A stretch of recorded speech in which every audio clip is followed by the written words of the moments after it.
بعد يومين كده هنلاعب بلجيكا ونتمنى الفوز طبعا. فاحنا نقول لكم كده حاجة يعني طريفة. مغنية برازيلية تقريبا غنت أغنية مشهورة أوي أوي أوي، راقصة اسمها لامبادا، فقالت فيها كلمة بالمصري. يعني أنا عايزكم تسمعوها وأنتوا تحكموا بقى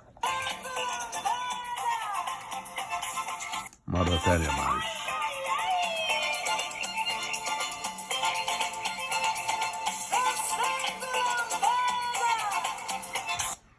سمعتوا قالت ايه؟ قالت الست لمبادة. يعني ما اعرفش طبعا هي كلمة مشابهة يعني، بس الساوند يعني بالظبط زي الست لمبادة. انا اكتشفتها الحكاية دي من حوالي 20 سنة، بس يعني بيني وبين نفسي كده ما بقولش لحد. انا قلت بقى ايه، نهيص شوية قبل ماتش بلجيكا. طبعا الفوز مضمون، يعني انا بقول نغلب ان شاء الله، ولو 4-0 يعني، لانه